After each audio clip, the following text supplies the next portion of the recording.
empezamos a pensar en el tiempo como lo más importante, incluso cuando transformamos los costos de las cosas en unidades de tiempo, nos cambian nuestros hábitos probablemente de consumo. Por ejemplo, Mm. si una persona gana 5.000 pesos la hora y quiere comprar X cosa que cuesta 100.000 pesos, bueno, esa persona va a destinar 20 horas de trabajo a comprar eso que quiere comprar. Bienvenidos a un nuevo capítulo. Hoy día tenemos un capítulo muy especial con mi amigo Víctor. Traemos un libro que se llama La psicología del dinero, que en español la traducción es malísima. ¿Cómo piensan los ricos? Es malísima la traducción, pero bueno, es lo que hay. El nombre en inglés es Psicología del dinero, lo escribió Morgan Housel y es probablemente de los mejores 5 libros de finanzas que se han escrito. El libro se resume en 18 puntos, que son los que vamos a exponerles en este video. ¿Cómo está, amigo mío? Bien, Álvaro, bien. Contento de estar de vuelta en el programa, hablando sobre un libro bien bueno, creo, como tú bien dijiste, lectura obligatoria, y espero que este capítulo entusiasme a la gente a leerlo, a profundizar en los conceptos, porque son cosas como tan simples, pero que generan un gran impacto en la vida del inversionista también. Sí, pues, la verdad es que es bastante, son cosas bastante sencillas, pero que muchas veces no tenemos la mirada de esto. Mm. Vamos capítulo por capítulo. El primer capítulo del Ah, libro se llama Nadie está loco.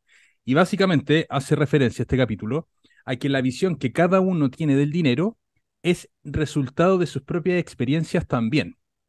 O sea, hay personas que, por ejemplo, que nacieron en periodos de inflación muy altas y naturalmente van a tener una visión respecto de la inversión en periodos de inflación muy distinta de aquellas personas que nacieron en épocas de bonanza económica e inflación controlada. Entonces, no es que unos tengan razón y otros no, sino que es la visión que cada uno está teniendo. Y la visión que cada uno tiene corresponde al 0,00001% de las experiencias sobre el dinero que hay en el mundo. Sin embargo, tu visión y tu experiencia representa prácticamente el 100% de tu criterio respecto al dinero. Entonces, ese punto es bien, bien importante. y no solamente del lugar en el que nace, o sea, claro, por supuesto, es muy distinto de dónde naciste, en qué momento naciste y todo, y también en el momento, por ejemplo, en el que empezaste a preocuparte por el dinero. Yo estoy suponiendo que las personas que ven este programa en algún momento decidieron cambiar su relación con el dinero y a lo mejor ese momento es muy distinto al momento en el que nosotros hicimos clic o en el que otra persona, algún referente quizás hizo clic. Yo lo veo, por ejemplo, ahora en esta época de alta inflación, donde hay ciertas condiciones y hay mucha gente que quizás está empezando a invertir y la visión que tiene es más bien relacionada a lo que está viviendo hoy día. Sin embargo, una persona que empezó quizás hace 5 años atrás es distinta, o una persona que empezó hace 20 años atrás también tiene una visión distinta de lo que es la inversión, además obviamente de lo que es el dinero. Entonces, es bien interesante esto porque muchas veces tendemos a criticar o a juzgar las decisiones de otras personas y la verdad es que cada uno vive su realidad, tiene su mundo, sus metas, sus expectativas, su experiencia en torno al dinero. Entonces, yo creo que este capítulo es un buen primer capítulo para invitarnos a no juzgar y no criticar a otras personas y las decisiones que están tomando. Claro. Tú lo dijiste muy bien, el lugar donde una persona nace. O sea, no es lo mismo nacer, por ejemplo, en Estados Unidos, que nacer en algún país, no sé, en Venezuela, algún país Ah, africano, eh, países con mucha inflación, Argentina, porque la mm. visión del dinero naturalmente es distinta. O sea, yo no sé en qué cosa le gusta invertir a las personas en Argentina. Yo imaginaría que le gusta invertir muchísimo en dólares o en instrumentos que están en dólares en este último tiempo por causas naturales, pero obviamente su visión respecto a la inversión para ellos va a ser, no, dólares es muy bueno. Y para otras personas el dólar puede ser algo que no tenga mucha importancia en términos de inversión. Entonces, es súper importante también ese punto. Y tú lo dijiste muy bien que no hay que juzgar a las personas por las cosas que están pensando, porque cada uno tiene su propia historia respecto a eso. Y eso Eh, da pie al segundo capítulo que está bastante ligado, que se llama Suerte y Riesgo. que también está muy ligado a dónde uno nace, y ese capítulo cuenta la historia de Bill Gates. Bill Gates, bueno, todos lo conocen, fundador de Microsoft.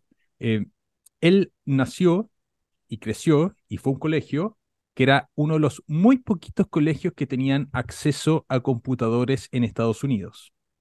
Entonces, eso no es menor. De hecho, en el libro muestran la estadística de la cantidad de niños que habían respecto a la cantidad de colegios y la probabilidad que tú tenías de haber estado en un colegio en ese tiempo con un computador y era muy baja.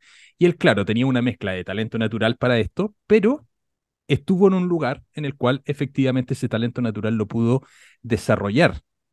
Entonces, hay un factor de suerte eh, muy ligado a las cosas que estamos teniendo. Muchas veces pensamos que los beneficios que nosotros tenemos como inversionistas son producto de nuestro talento y hay un factor de suerte que es tremendo.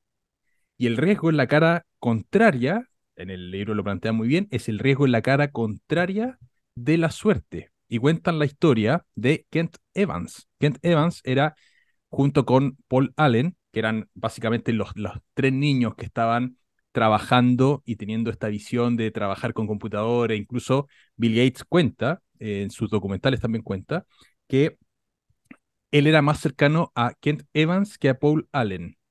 Y que incluso Kent Evans tenía más talento que Bill Gates y que Paul Allen, que es el otro cofundador de Microsoft. Sin embargo, Kent Evans murió en un accidente en la montaña. Y muestran la estadística. La cantidad de personas que mueren en accidentes en la montaña al año son 35 personas. Respecto a la cantidad de personas que van a la montaña en Estados Unidos, la probabilidad de morir era muy baja. Y Kent Evans tuvo el otro lado de la moneda. O sea, Bill Gates tuvo el lado de la suerte, Kent Evans tuvo el lado del riesgo. Y en eso, o sea, hay muchas cosas que se están dando así. Hay un factor de suerte en Mm. todos nuestros resultados que es difícil cuantificar. Es difícil saber qué tanto de los resultados que uno tiene se le puede atribuir a la suerte y cuánto no se le atribuye a la suerte. Entonces, eso es Pues yo bien particular. cuando leí este capítulo me cambió la visión porque sí, de repente uno tiende mucho a criticar y dice, no, si tú puedes hacerlo desde cualquier perspectiva, siempre se puede, pero no había dimensionado que la suerte juega un factor importante en la vida, tanto del dinero, o sea, partiendo de lo que hablábamos delante. eh, Tu relación con el dinero probablemente está muy relacionado con el lugar donde naciste. Bueno, eso es un factor de suerte. De hecho, Warren Buffett comentaba en muchas de sus entrevistas que uno de los tres factores más importantes era el haber nacido allá. Y eso Claro, puede ser un factor de suerte, totalmente. Lo otro, la familia en la que tú naciste, nosotros no, creo yo que no tenemos ninguna decisión en qué familia nacemos y a algunos les puede tocar una familia multimillonaria, el otro un poco más pobre, o bien quizá una familia que empezó a construir su riqueza o tenía una buena relación con el dinero y quizás a otros les toca nacer en una familia que tiene una mala relación con el dinero.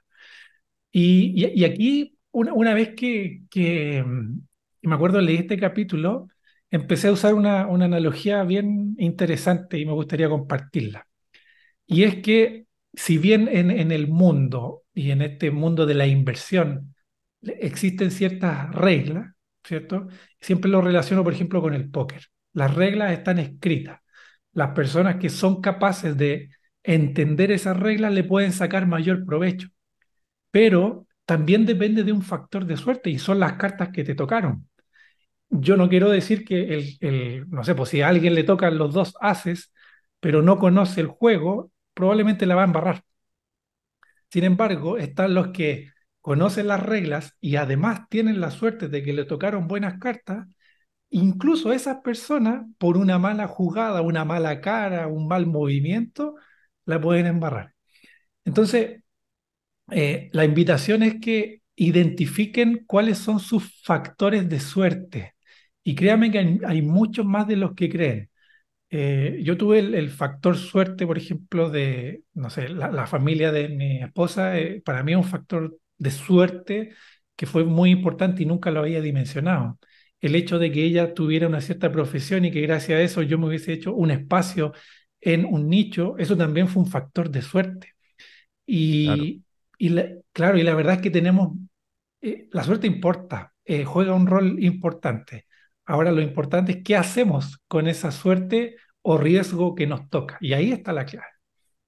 Sí, sí. Es un factor bien importante, que lo tendemos a minimizar, que tendemos nos va bien porque somos muy trabajadores, tenemos una serie de características y minimizamos la suerte y maximizamos la suerte cuando nos va mal.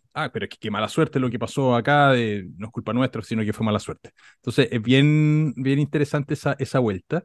Y también en ese capítulo se habla sobre a quiénes tú admiras, porque muchas veces cuando se habla de inversión uno piensa en Warren Buffett, en Ray Dalio, en los clásicos inversionistas, y uno Mm. busca, bueno, cuáles son los consejos de estas personas.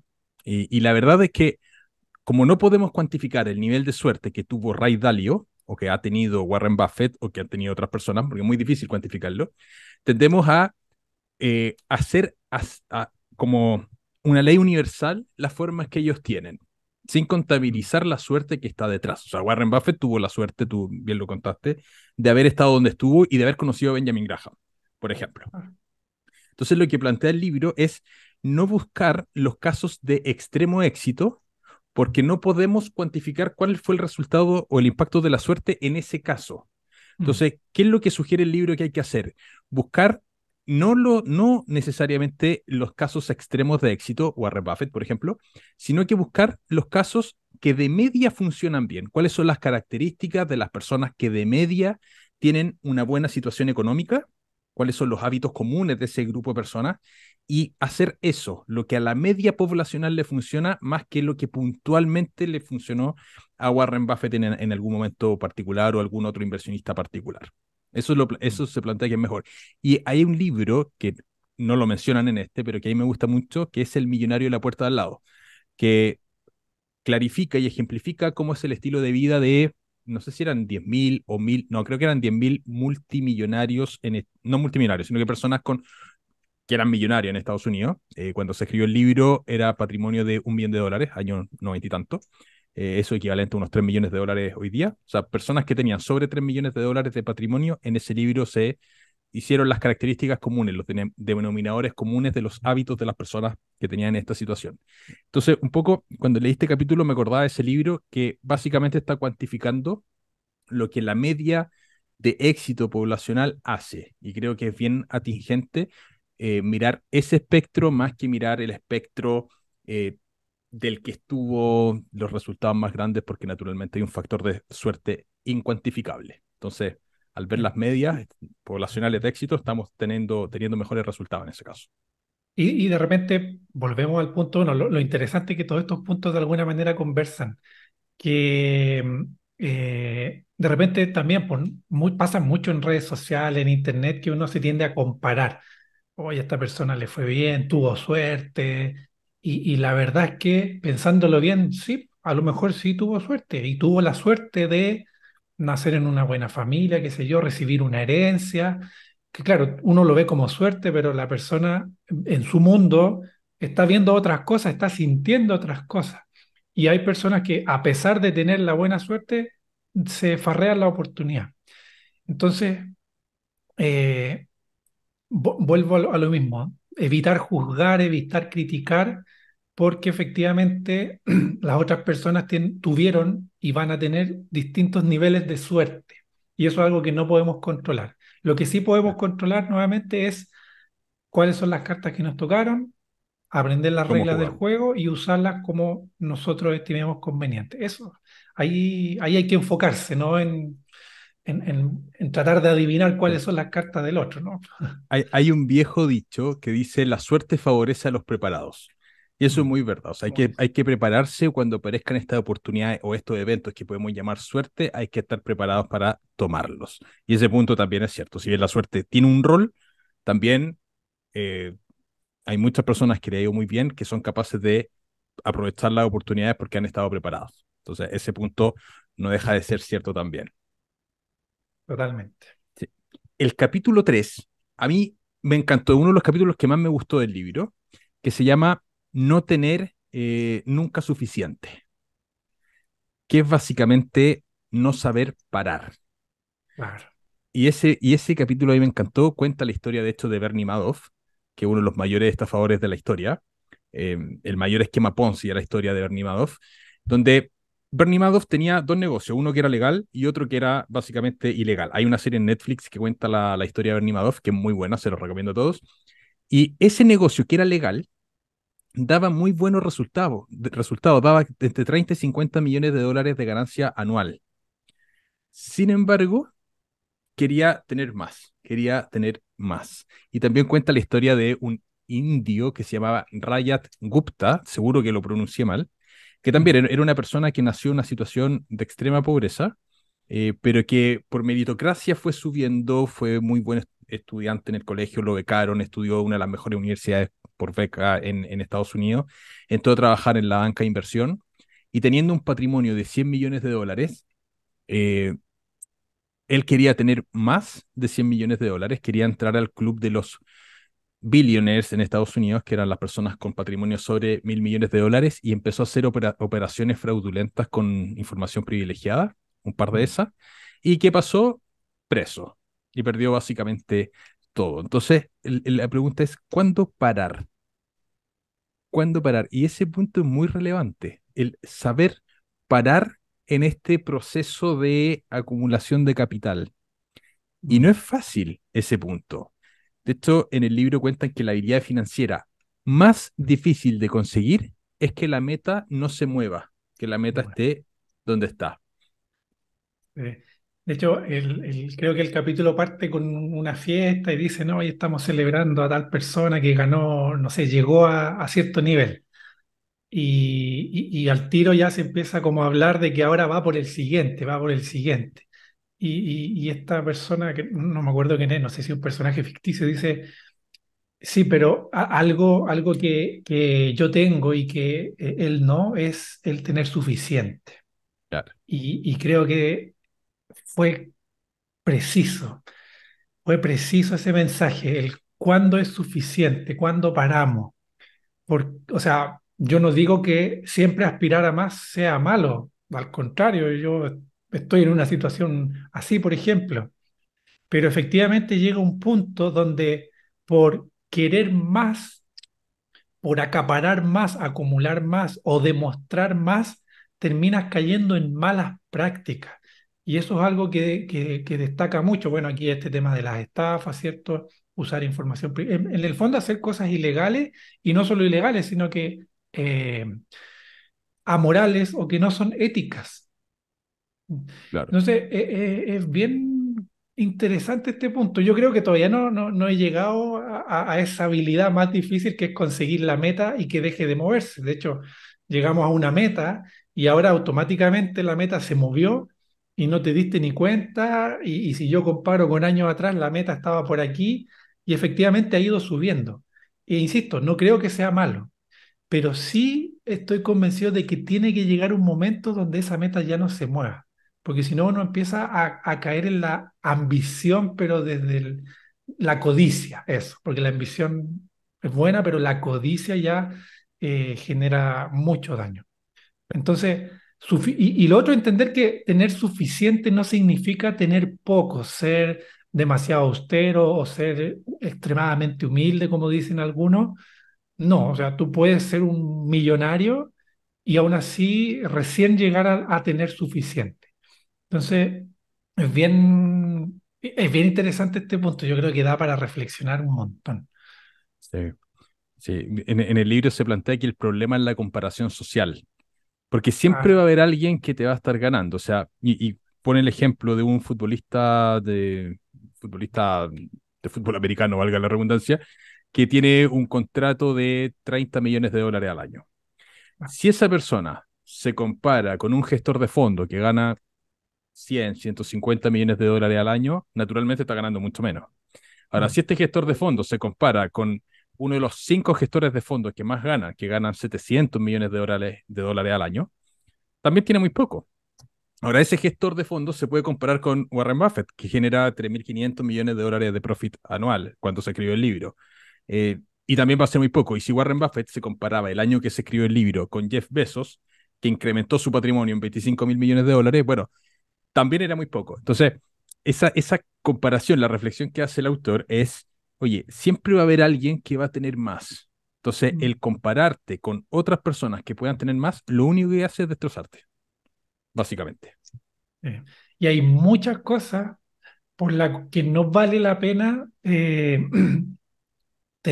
querer más. Y las menciona que yo creo que son muy válidas. Una de ellas es la reputación. O sea, construir una reputación toma muchísimo tiempo.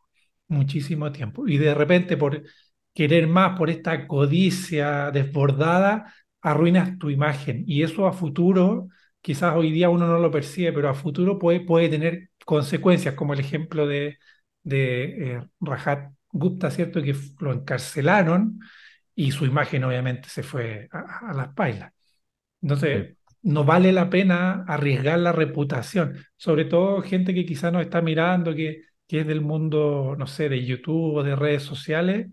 Creo que lo peor que uno puede hacer es, por esa codicia, poner en juego la reputación. Eso no tiene precio, como se dice. exactamente, exactamente. El nombre es lo más importante y a veces se pone en juego por ganar un poco más al principio y eso no tiene mucho sentido.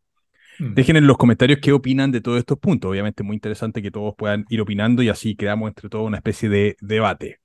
Claro, hay otro punto que es bien relevante que no tiene precio, que es la libertad. ¿Vale? La libertad y la independencia, esas cosas no tienen precio, lo plantea el autor en el libro, y muchas veces caemos en poner en riesgo ese tipo de cosas. Esta persona se fue preso, este indio, precisamente Mm. por hacer cosas que puedan ser ilegales por tener un poco más, por la comparación. Al final esta persona quería tener 1.000 millones de dólares para sentirse que pertenecía al club de los 1.000 millones de dólares y puso en riesgo una cosa que es tremendamente importante y se fue preso. O sea, son cosas que no tiene sentido.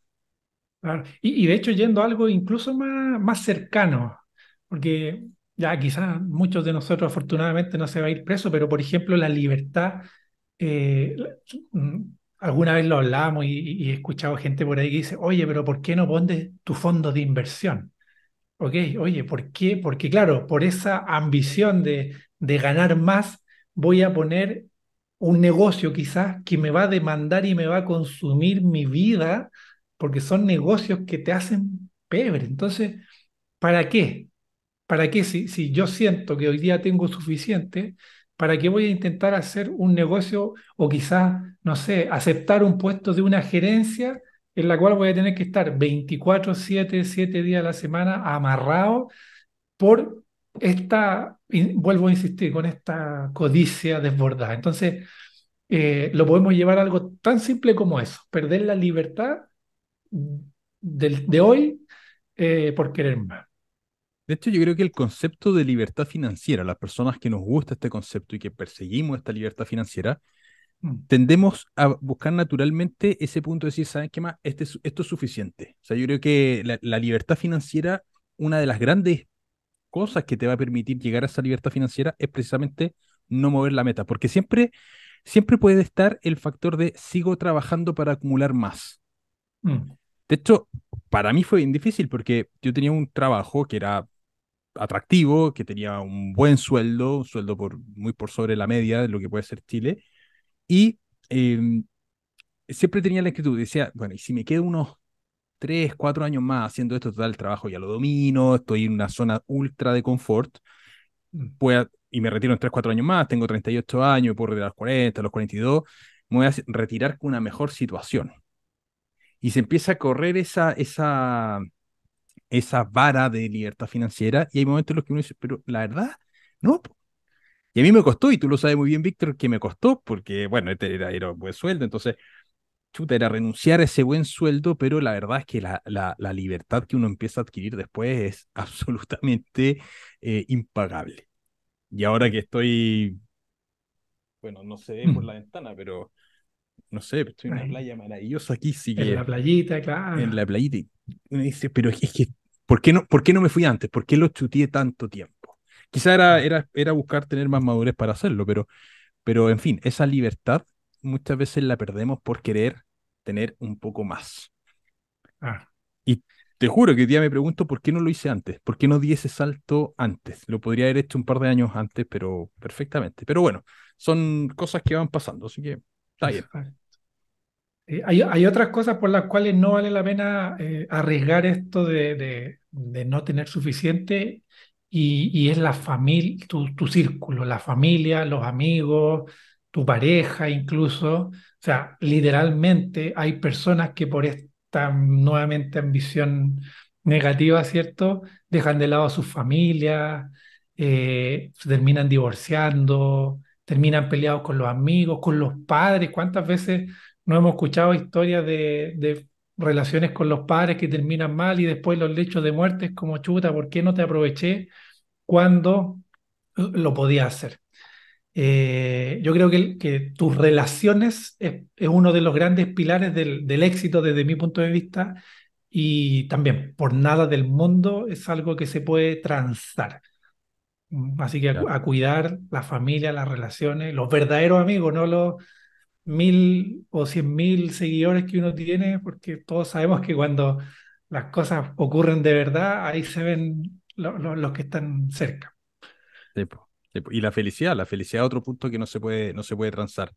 Dijiste un tema bien Totalmente. interesante, que las personas cuando están muriendo, hay estudios que muestran eh, que han medido a personas, le han preguntado cuando están muy prontas a morir con enfermedades terminales, bueno, de qué se arrepienten en la vida, Mm, y la mayoría es precisamente el dejar de lado las relaciones importantes y la experiencia.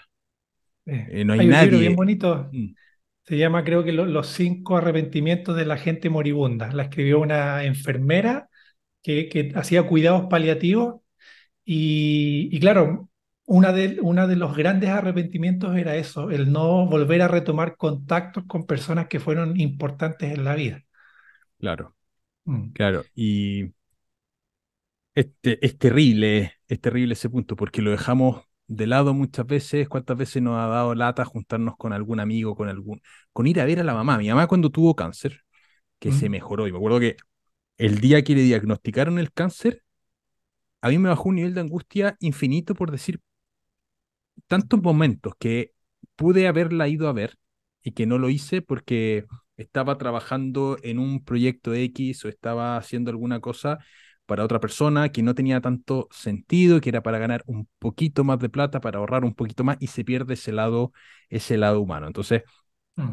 esa parte es bien como para centrarse y volver a las cosas que son importantes. Obviamente que es muy importante ir construyendo capital a lo largo del tiempo, pero sin sacrificar los aspectos importantes de la vida.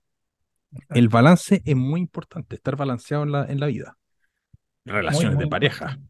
¿Cuántos, cuántos matrimonios se han separado precisamente por exceso de trabajo? Sí. Por buscar un poquito más, por buscar un ascenso, por buscar una serie de cosas. Entonces, Mm. importante reflexionar sobre estos temas. Sí, no, da para harto, da para harto. El siguiente capítulo, el capítulo número 5, se llama La confusión del interés compuesto. Todos quienes están viendo este programa seguramente saben lo que es el interés compuesto. El libro hace un hincapié bien importante de que este concepto que es maravilloso, sí genera cierta confusión porque hay muchas personas que se quieren hacer ricos rápido. Y el Mm, interés compuesto lo que hace es precisamente multiplicar exponencialmente tu capital.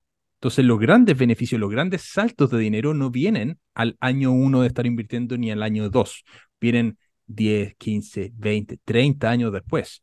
De hecho, Warren Buffett, la inmensa mayoría de la fortuna de Warren Buffett, él la consiguió después de tener 65 años, 70 años. Ahí es donde vienen los grandes saltos de capital de una persona. No es al principio, y como naturalmente queremos hacernos ricos rápido y sin esfuerzo, eso es como parte de la condición humana, nos cuesta pensar en este interés compuesto. Y hay personas que mm. están invirtiendo, que empiezan en la bolsa, por ejemplo, y que quieren en un año ser ricos. Es Si esta inversión no la multiplico por 3 en un año, no sirve. Y un poco correcto. las criptomonedas o sea, o tienen esa propuesta de valor en algunos casos. Sí. Y a lo largo de la historia las riquezas se han construido de manera lenta. Entonces, yo creo que las criptomonedas, particularmente a la gente más joven que está partiendo, les puede generar una distorsión respecto de cómo puede funcionar el capital y es complicado. A mí algo que personalmente me preocupa un poquito, porque yo lo veo con estudiantes de la universidad, que me ¿Mm? dicen, ¿qué voy a invertir en acciones? Profesor, ¿cómo voy a invertir en eso? Criptomonedas. si puedo multiplicar por 10 el capital en un año, y lo Y puedes de, perder también todo. O sea, claro. ese punto es bien importante. De hecho, hoy día hablábamos eso con mi señora ahí en el almuerzo, hablábamos sobre la mentalidad cortoplacista que tenemos los seres humanos. Porque claro, estábamos hablando relacionado al tema de la salud y que no dimensionamos, por ejemplo, el efecto que tiene, no sé, tomar agua, hacer ejercicio, el dormir bien, porque claro, no vemos un resultado inmediato y por lo tanto nos tendemos a desesperar y a tratar de buscar como esa salida rápida.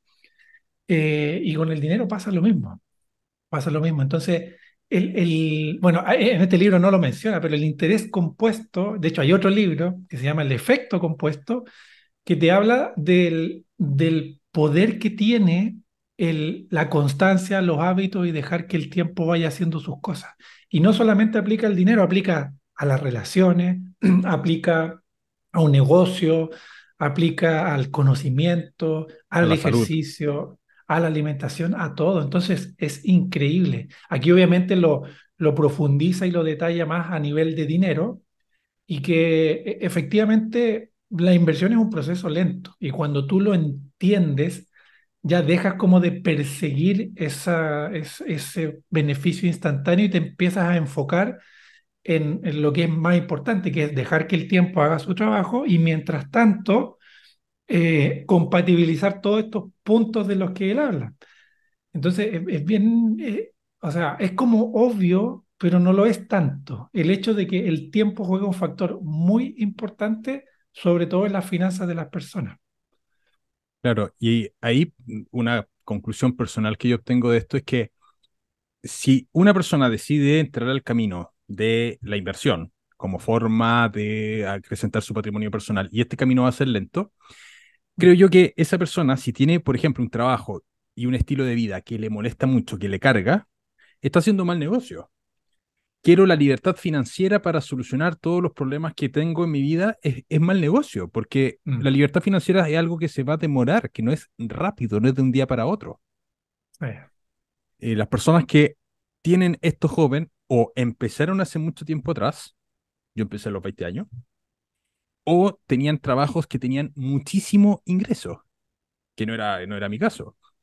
Eh, pero que sí puede ser el caso de personas que trabajan en ciertos sectores que pueden tener un ingreso muy alto puntualmente y deciden invertir y todo el cuento. Pero, mm, pero va a ser lento, o sea, te vas a demorar 15 años, te vas a demorar 15 20 años. a mí me pasó eso mismo que tú mencionas. Yo estaba a- estancado en un trabajo que no me llenaba y yo decía, no, tengo que seguir aquí porque me pagan bien, es seguro y todo, y tarde o temprano voy a alcanzar esa libertad financiera que me va a permitir salir de aquí. Y al final la respuesta, en mi caso, era otra. Era no olvidar el punto anterior de que no se puede sacrificar la felicidad y opté por ser feliz y como consecuencia de eso el proceso se aceleró. Eh, bueno, nadie está loco, como dijimos en el capítulo número 1. Nadie Sí, está loco, todos tenemos distintas realidades, distintas creencias, pero bueno, este capítulo sí profundiza mucho en la importancia de dejar que el tiempo haga su magia. El sí, tiempo. De repente muchos creemos que nos vamos a morir en 10 años más. Yo siempre, mira, muchas de las personas que nos siguen deben estar en el torno entre los 25 y 40 años. Obviamente siempre hay algunos otros, pero si tú lo piensas, hoy día con la tecnología que hay, una persona puede llegar a vivir 80, 90 años e incluso más si se cuida y todo. No estamos ni en la mitad de la vida. O sea, nos queda tanto por delante. Entonces, ¿para qué apresurar algo que sabemos, miles de estudios que existen, que si tú haces las cosas que tienes que hacer y dejas que el tiempo haga su magia, lo vas a conseguir inevitablemente, como dicen algunos? Entonces, es bien importante ser consciente de eso, del tiempo. sí. Como dice Warren Buffett, nadie se quiere hacer rico lento. Eso, Nadie cuando se le quiere hacer rico preguntaron, lento. claro, Sí, oye, si esto es tan simple, ¿por qué nadie lo hace? Porque sí. nadie quiere hacerse rico lento. No, pues, no, pues. Y ese es un punto. Y para mí hay otro concepto que es muy relevante acá con esto, que va muy de la mano de lo que es el proceso de inversión, que es el Ikigai, que es esta filosofía japonesa que mezcla que un estilo de vida, que es trabajar en cosas que te gustan, que te haga feliz, que sea bueno, que el mundo lo necesite y que te puedan pagar. Si encuentras esas cuatro cosas, la consecución de dinero pasa a ser un tema, pasa a ser un resultado más que un fin. Exacto, Y creo que trabajar en el Ikigai es clave, clave. Explicaremos en otros capítulos más adelante ese concepto en mayor profundidad. totalmente. El capítulo 5 es también bien interesante. Se llama Hacerse rico frente a conservar la riqueza. Será el nombre Mm. del capítulo 5.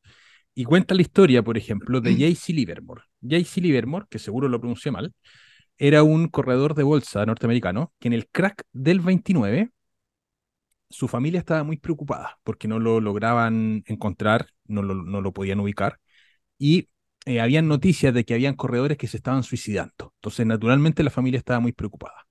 Y al rato llega J.C. Livermore a la casa, le abre su familia y lo ve muy tranquilo a él y contento. Y la familia estaba muy asustada, oye, qué rico que llegaste, ¿qué pasó? ¿Estás bien? Hemos visto todas estas noticias de la cantidad de capital que están perdiendo las personas. En ese momento, J.C. Livermore tenía, antes del crack del 29, el equivalente a 100 millones de dólares de la actualidad. Ya, ese era el dato que planteaba el libro. Y él dice, le dice a su familia, oye, este fue el mejor día de mi vida. Me fui en corto en la bolsa norteamericana y ganamos 3.000 millones de dólares hoy día. Y pasó a ser una de las personas más ricas del mundo. Todo le estaba yendo muy mal y a él generó unos beneficios brutales.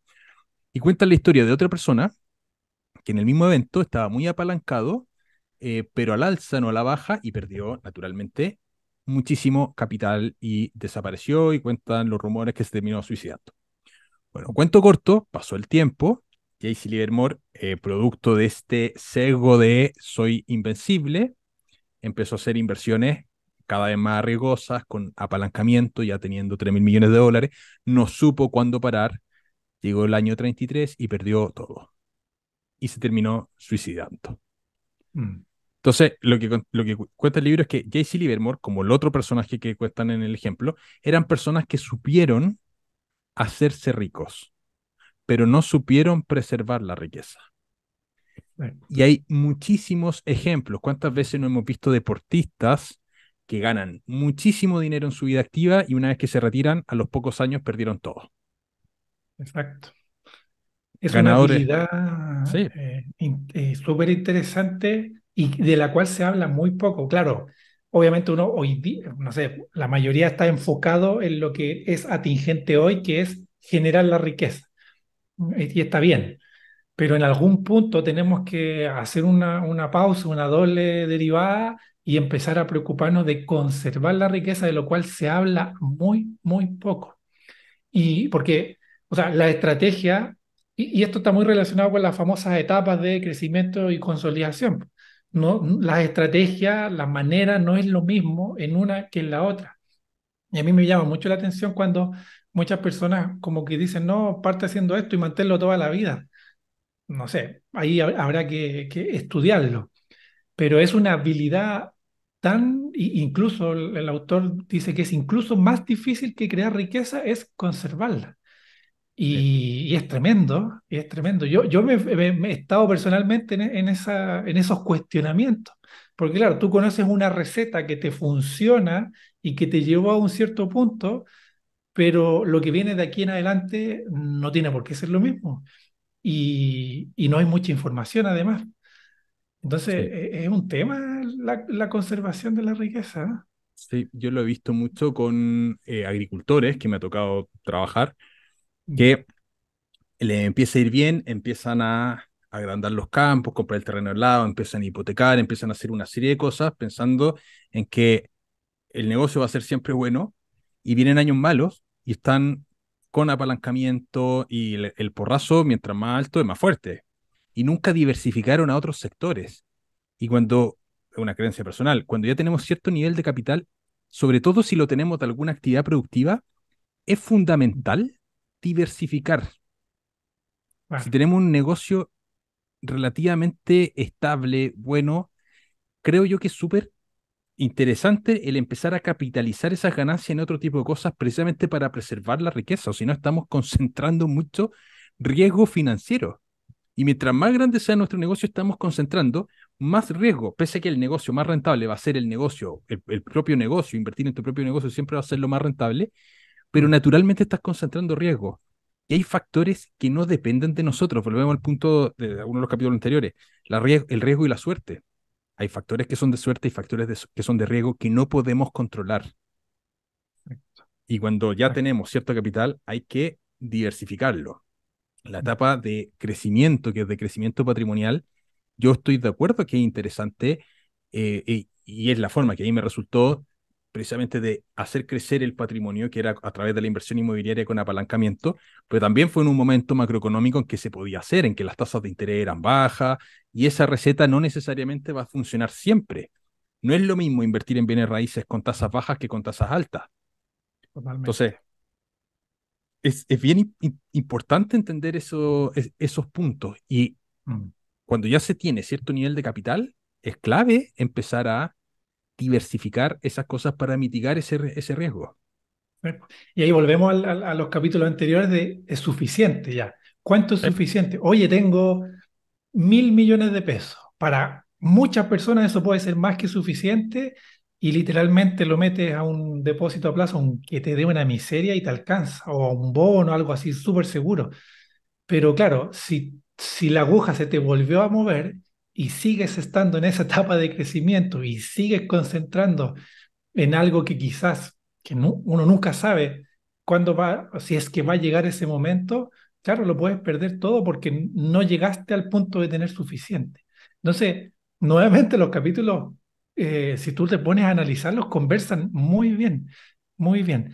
Yo me acuerdo en otro libro que era La Vía Rápida del Millonario, el autor, así como ultra resumen, decía, mira, tú tienes que hacer un negocio, ese negocio se vende y luego lo pasas a bonos. Esa era su receta mágica. Obviamente, para llegar a eso, entonces, claro, el bono uno puede, o un depósito a plazo, hablemos en algo más chileno. Oye, esa cuestión no sirve para nada, te da muy poco, ya, pero cuando tienes un capital importante y lo que quieres es lo más seguro posible, puede ser un buen instrumento. Entonces, eh, o sea, una estrategia que quizás para alguien que está en una etapa de crecimiento no tiene ni pies ni cabeza, para alguien que ya está en una etapa de consolidación puede ser la clave para conservar ese dinero. Entonces, muy importante identificar muy bien en qué etapa estamos, si de crecimiento, de consolidación, cuál es el punto en el cual mi patrimonio es suficiente y luego a aprender tal como le hemos puesto todo el esfuerzo para aprender a rentabilizar nuestro dinero, el mismo y más esfuerzo el aprender a conservarlo. Creo que eso es sí, vital, vital, vital. es clave. Sí. El capítulo 6 se llama Cruz, tú ganas. Ese es el nombre del capítulo. Y que básicamente dice que tú no tienes que hacer buenos negocios siempre. O sea, te vas a equivocar mucho, pero basta con que algunos de los negocios que tú hagas sean muy buenos para que tu resultado general sea extraordinariamente bueno. Y eso en la inversión es bien atingente también. O sea, si estamos seleccionando acciones, naturalmente van a haber algunas que se van a mantener, hay algunas que podrán perder y empresas que se van achicando a lo largo del tiempo, pero si algunas de esas empiezan a ser consistentemente crecientes, basta con tener algunos caballos ganadores para que tu resultado general sea brutal. Mm. En cualquiera de las fases, la fase de crecimiento, se habla mucho de las estadísticas, dice, oye, tú le apuestas a 10 empresas, de esas 10 8 probablemente van a quebrar y 2 van a ser las que te van a recuperar todas las pérdidas y más. Lo mismo, una vez me acuerdo hablando de emprendimiento, el típico miedo, oye, no, mira, pero si 9 de cada 10 empresas fracasan. Entonces, yo pensaba para mí, ok, si esa estadística es tan cierta, lo único que tengo que hacer es intentarlo 10 veces y tengo el éxito asegurado. Claro. Entonces, muchas veces nos quedamos en el segundo, tercer, quinto intento y no alcanzamos a cumplir esa estadística tan conocida. Entonces, y esto también es como un cable a tierra y es, oye, es probable que uno pierda en algunos momentos. Yo me acuerdo cuando perdimos una operación inmobiliaria que nos fue horriblemente mal, perdimos mucho dinero, como 27 millones entre el negocio que no funcionó y todo el show. Oye, cualquier otra persona quizás se hubiese dicho, no, esta cuestión no es para mí, esto no sirve, voy a volver a lo que siempre he hecho. Y al contrario, tomamos esa experiencia, aprendimos, volvimos a hacer las cosas desde otra visión, cambiamos el enfoque, cambiamos la estrategia y hoy en día nos sentimos muy a gusto con lo que estamos haciendo, que tampoco hay un éxito garantizado, pero en el fondo el resultado de hoy es la consecuencia de muchos procesos y tal como un gráfico de velas, a veces sube, a veces baja, sube, baja, a veces baja, baja, baja, pero la tendencia es alcista. Alcista. Claro. Claro, claro. No, Así que lo es importante brutal. es no ganar más veces de la que pierdes, sino que la vez que ganas compense todas las otras pérdidas. Sí. Bueno, esa es la filosofía del capital de riesgo. La inversión en Correcto. startups. Invierto en 200 startups, sé que 190 se van a morir. Hay tres Sí, que van a, los 10 que van a por ahí a flotar y hay un par por ahí que van a ser unicornio y esa es la filosofía. Y los fondos de startups son bastante rentables, eh, pero juegan a eso, juegan a tener un N brutalmente alto siempre. totalmente. Perfecto. Exactamente. Capítulo 7. Este capítulo era bien cortito. Libertad se llama. Pero yo creo que uno es vital también. Sí. Bueno, libertad financiera. El mayor dividendo que entrega el dinero es tu tiempo. O sea, el hacer inversiones al final del día lo que te hace es comprar tiempo. Lo que te Así permite es. incluso tener tiempo para generar otros negocios. Hay una frase que a mí me gusta mucho que dice, cuando tú trabajas tanto, no tienes tiempo para ganar dinero. Si lo pensamos desde la óptica exclusiva del dinero, es muy Mm, cierto. Porque cuando estás en un trabajo que estás ejecutando funciones, no tienes tiempo de crear, tienes tiempo de pensar negocios, no tienes tiempo de hacer un montón de cosas. Y los negocios propiamente tal escapan de un concepto que se llama el nefasto ciclo, o se ven muy afectados, mejor dicho, por un concepto que yo llamo el nefasto ciclo de los 30 días, que es que cada 30 días tienes que estar pagando cuentas.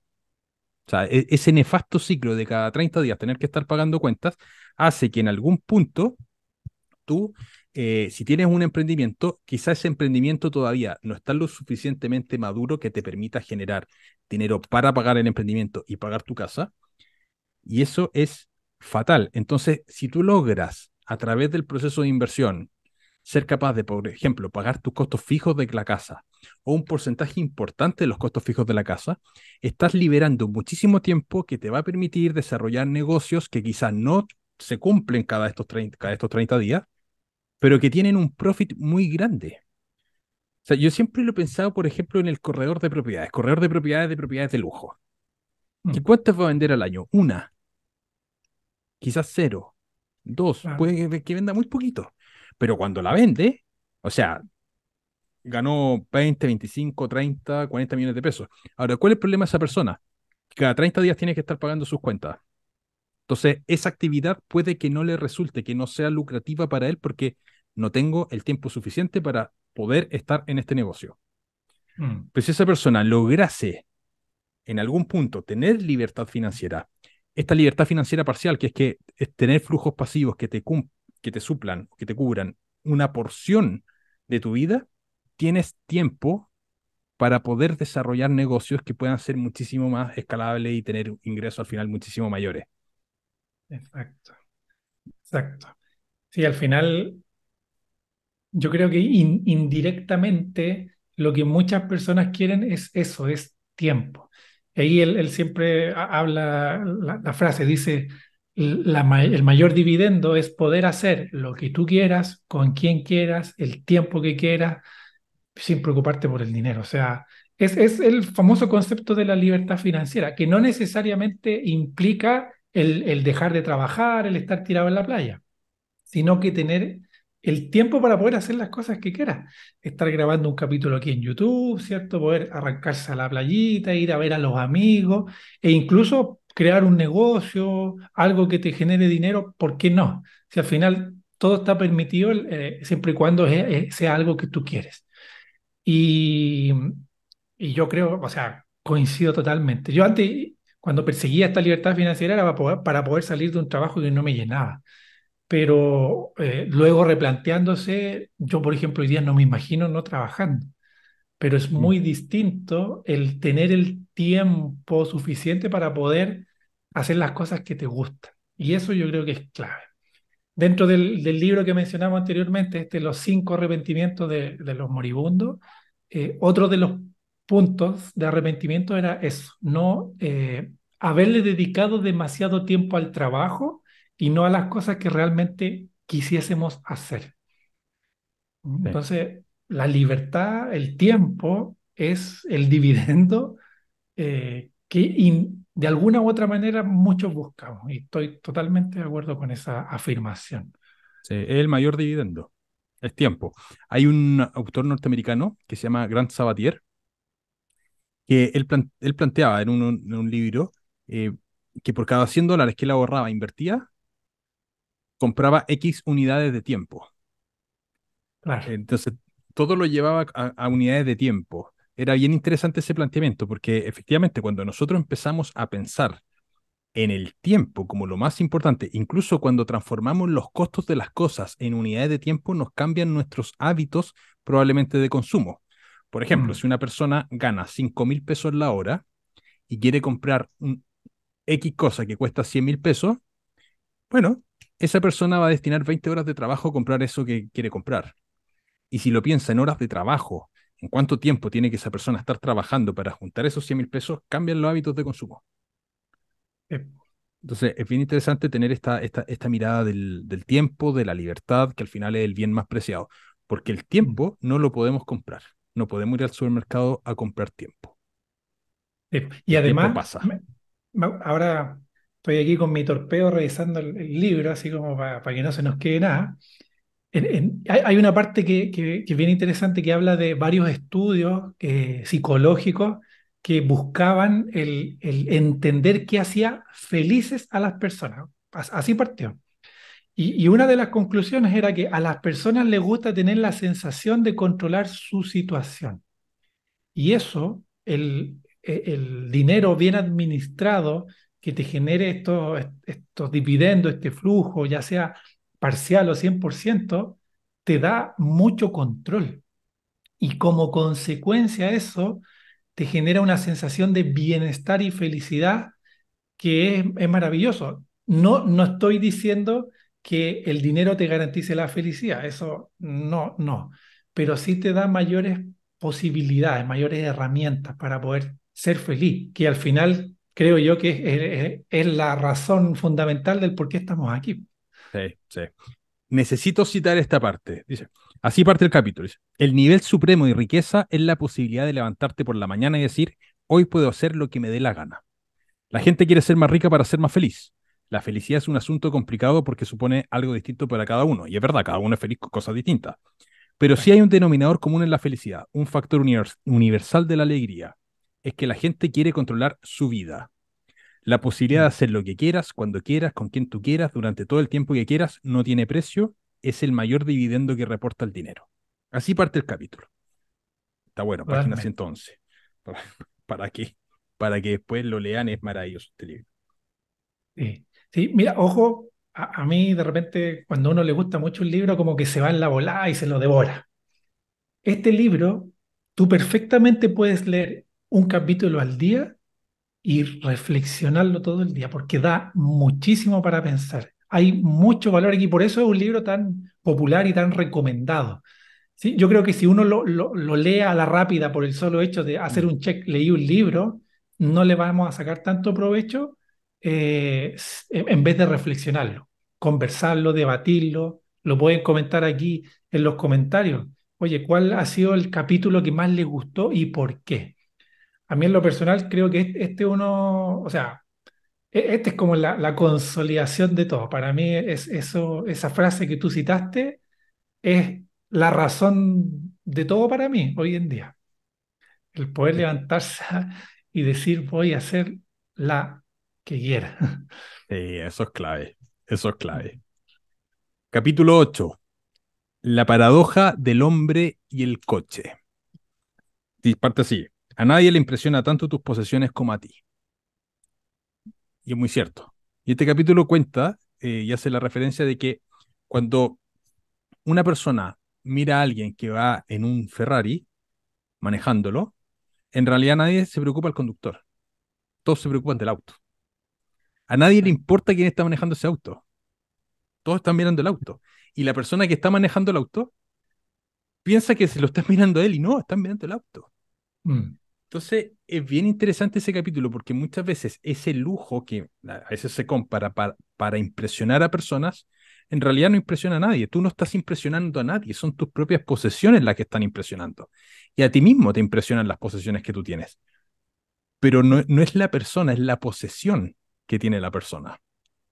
Entonces, ese sí. punto es bien, bien relevante porque un aspecto psicológico eh, bien potente cuando logramos incorporarlo. De ahí Mm, viene la famosa frase esta, que a mí también me gusta mucho, es, compramos cosas que no necesitamos con dinero que no tenemos para impresionar a personas a las que no les importamos. exacto. O sea, tanta sabiduría que hay ahí. Y es verdad. Y la verdad es que lo impresionante no es la persona que lo tiene, sino que es la posesión en sí misma. Entonces, Claro. si De pensamos en... hecho, Dale, no, dale. termina, perdón, perdón, Ya. perdón. Dale. No, no, no, que si por ejemplo lo vinculamos con el capítulo anterior del tema de la libertad, si Mm, pensamos en los costos en unidades de tiempo, ese lujo que es para aparentar, a veces no tiene sentido porque no nos están mirando a nosotros y estamos sacrificando nuestro tiempo para adquirir cosas que no necesitamos para impresionar a las personas a las que no les importamos. Es brutal, estamos sacrificando libertad para obtener cosas que no le importan a nadie. O sea, que la tal cosa cual. importa, pero a nosotros no importamos tanto. Es Sí, tremendo. sí. De hecho, es curioso porque habla de la paradoja del hombre y el coche. Tú sabes, bueno, hay algunas estadísticas que dicen que las personas, si bien la mayoría tendemos a pensar que la casa propia es el bien más importante, resulta que hay varios estudios que proporcionalmente hablando sitúan al vehículo como el bien más importante. Y una vez en algún libro, no me acuerdo cuál, decía, la razón por la cual tú le dedicas tanto dinero al auto es porque la casa tú no la puedes mover y solamente ciertas personas pueden visitar tu casa y por lo tanto las puedes impresionar a un grupo muy selecto de personas. En cambio, el auto tú lo puedes mover, trasladar y por lo tanto puedes impresionar a más personas. Entonces, ojo ahí, o sea, las frases que has dicho creo que son claves. Muchas veces tratamos de gastar mucho inconscientemente, a veces no somos conscientes de las cosas que estamos haciendo. Y esto aplica, por ejemplo, a viajes, que lo vamos a linkear con el próximo capítulo. Oye, muchas veces por ir y tomarte la foto en Instagram y decir, estuve aquí, la verdad es que la persona la va a ver, va a decir qué bonito y chao, y se me va a olvidar en 2 días. Entonces, mucho ojo con el por qué y el para qué hacemos las cosas. No quiero decir que viajar sea malo, que tener un buen coche sea malo, al contrario, me encantaría y lo más probable es que en algún momento lo voy a tener, pero la razón es distinta, el por qué y el para qué lo estoy haciendo. Claro, Entonces, analicemos cuáles son las decisiones que estamos tomando. claro. Y además ahí viene el tema de cómo lo financiamos, porque a mí me gustaría tener yo tengo un buen auto, cómodo, seguro, para mí más que suficiente. ¿Me gustaría Eso. tener un auto mejor? Probablemente sí. El tema, el tema del auto pasa por cómo lo voy a financiar. Si lo estoy financiando de forma pasiva, no tengo ningún problema. El problema es cuando lo estoy financiando de manera activa en algún trabajo que no me gusta y necesito ese auto como vía de escape, como decir, bueno, miren, miren cómo me va, miren el éxito que tengo Mm, para querer impresionar. Ese pasa a ser un problema porque te empieza a esclavizar financieramente. Pero si tienes, puedo inventar, 100 millones de ingreso pasivo al año, te da lo mismo comprarse un auto muy bueno. O sea, no es cuestionable, a mi juicio, si es que está financiándolo de forma pasiva. mm, Bienvenido sea, si es pasivo. claro. Pero naturalmente me es muy difícil no linkear el dato estadístico de que el 85% de las personas trabajan cosas que no les gusta. Entonces, si cruzo una persona que trabaja en algo que no le gusta, que tiene posesiones caras para impresionar y que en muchos casos se está endeudando con tasas altas de los créditos automotrices, que son las más caras de todas, o de las más caras que hay, ese es un mix que no me gusta y no lo comparto y ojalá las personas no caigan en eso. Es una opinión personal, obviamente cada uno opine lo que quiera en ese sentido y está bien. Cada uno tiene su propia vida y no es enjuiciable eso. Pero a mí Correcto. yo no lo haría. Esa es una decisión que yo no comparto, ese mecanismo. Cada Mm, uno libre de hacerlo, pero yo personalmente no lo comparto. Me importa mucho la libertad. Lo la tomo libertad, claro.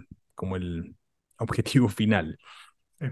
Y bueno, y eso nos lleva al próximo capítulo, el capítulo 9, que dice, la riqueza es lo que no se ve. ¿Ya? Entonces, Exactamente. la frase inicial dice, gastar dinero para demostrar a la gente cuánto dinero tienes es la forma más rápida de tener menos dinero. Entonces, aquí está muy relacionado al punto anterior. Cuenta la historia aquí, no me acuerdo de quién era, pero una persona que venía en su Porsche, ¿cierto? Y claro, cuando uno ve algo así, tiende a impresionarse y decir, oye, esta persona le debe ir espectacular y todo. Resulta que al cabo de una semana, resulta que ya no llegó más en el Porsche. Y le preguntaba, oye, ¿qué pasó? Y decía, ¿sabes? En realidad no pude pagar la cuota y me lo embargaron. Entonces, como, pero ¿cómo? Si yo veo que una persona tiene unas posesiones ostentosas, impresionantes, como que uno no se imagina que esa persona quizás está hasta el cuello tratando de financiar un estilo de vida que realmente no puede pagar. Y al contrario, hay probablemente muchas personas que tú vas al supermercado y las ves así con un polerón ordinario y qué cosa, y no sabes la riqueza que puede tener esa persona. Ya, de repente en redes sociales aparecen estas típicas fotos de, no sé, Mark Zuckerberg con su chala, su polera así regalona, y dice, oye, ni Gucci, ni Rolex, ni nada. Un auténtico rico, más allá de lo que se demuestra, por así decirlo. ¿Ya? Y hay una frase que alguna vez escuché que me gusta mucho, y es, lujos vemos, deudas no sabemos. Entonces, mucho cuidado con las apariencias que hay, sobre todo en redes sociales, porque ahí está lleno de los típicos que arriendan, o sea, ni siquiera se sacan una foto con un vehículo y dicen que es suyo, y ni siquiera lo es o lo arrendaron. Eso se da mucho, ¿ya? Porque eso Sí, vende, sí, ¿ya? Pero sí, es la auténtica aspiracional. riqueza suele no verse. Sí. O sea, si tú vas por la calle y miras a una persona, tú no tienes forma de saber cuántas par- empresas puede tener esa persona, participación en otras empresas, bienes raíces. No tienes forma Mm, de saberlo. Pues la riqueza no se ve. La riqueza está oculta. Entonces, exactamente. claro, ¿qué es lo que uno ve? La ropa que puede tener una persona, el auto. Eso es lo que se puede ver así, como a simple vista en general. Entonces, Mm, para aparentar esa riqueza, lo que muchas personas hacen es terminar endeudándose para aparentar que les va bien financieramente. correcto, Y ahí correcto. hay unos estudios de marketing bien interesantes de las empresas como Louis Vuitton y estas marcas, Mm, eh, que el, el estudio era que las personas gastan mucho dinero en poseer esa marca, en demostrar, oye, mira, ando con una cartera de $5.000, ando con unos zapatos de X cantidad de dinero. Eh, y eso es, y, ¿por qué? Porque es la forma de mostrar la riqueza que tú puedes tener. Pero lo único que una persona puede ver con eso es que tienes una cartera cara, que tienes, qué sé yo, $3.000 menos, $5.000 menos en inversiones. Pero no sabes cuánto es realmente la riqueza de esa persona. Esa persona puede estar endeudada. Compró la cartera en 12 cuotas, 24 claro. cuotas. Y con O a intereses lo más encima. mejor ya tiene su libertad financiera, tiene inversiones y la cartera es un pelo de la cola. Sí, po. O lo pagó con ingreso pasivo. No tiene Claro, forma de saber esa combinación. Lo único que exacto. sé es que esa persona pudo adquirir una cartera de $5.000 o zapatos de $5.000. Mm, Es lo único que sé. Pero no sé si es exacto. con deuda, no sé si con inversiones, no tengo idea de nada. La riqueza no se ve. La riqueza no sé, exacto. Y eso está muy relacionado a todos los otros capítulos que hemos hablado. O sea, libertad. El comprar algo a crédito te está privando de libertad. De hecho, tú estás hipotecando tu futuro por tener algo hoy día. Sí, Entonces, ojo ahí con sí, eso pues. ahí. El hasta cuándo tengo suficiente. Incluso el demostrar suficiente. Eso también es un punto interesante a analizar. Sí, pues. ¿Ya? La deuda significa mejorar el bienestar presente, pero empeorando el bienestar futuro, porque mejoro el bienestar porque puedo consumir más hoy día al endeudarme, pero empeoro mi bienestar futuro porque tengo que pagarla. Claro. Sí. Entonces, y si volvemos al mismo punto de tomamos dinero prestado para comprar cosas que no necesitamos, para impresionar a personas que no les importamos, estamos enterrándonos financieramente. Exacto. Bueno, y para ir cerrando este punto, volvemos al capítulo número uno. Y a pesar de todo eso, nadie está loco. Ya, a pesar de todas las críticas que podamos hacer o una visión quizás que no es la que compartimos, independiente de eso, uno no sabe cuáles son los motivos para haber llegado a esa situación. Así que creo que es una buena forma porque ya me sentía demasiado criticón, pero la verdad es que nadie está loco, pues si tenemos todas Es que es verdad, pues, realidades y nadie está creencias loco. distintas. Exactamente, Mm, exactamente. Pero es bien interesante. Estos son los 9 primeros capítulos del libro. El libro tiene 18 capítulos. La próxima semana, para que no sea tan largo, publicaremos los próximos 9 capítulos. ¿Vale? eso. Dejen en los comentarios, obviamente, si quieren el capítulo y además de estos 9 capítulos que revisamos hoy día, ¿cuál es el que más les gusta o el que más lo hizo reflexionar? Va a ser muy interesante porque aquí nos vamos a dar cuenta de que cada uno de nosotros tenemos distintos puntos que nos tocan de manera distinta. Yo personalmente me quedo con el 7, el de la libertad. Creo que para allá se resume todo. Sí, el Pero 7 es va a muy ser súper bueno. interesante leer los comentarios de quienes escuchan esto. Sí, a mí me gusta mucho el 7 y el 3, el de no tener suficiente. No tener nunca suficiente. Eso me gusta. De los 9 primeros son los que a mí más me gustaron. Buenísimo. Buenísimo. Estimados, nos vemos la próxima semana. Espero que les haya gustado. Un abrazo muy grande a todos. Chao, chao.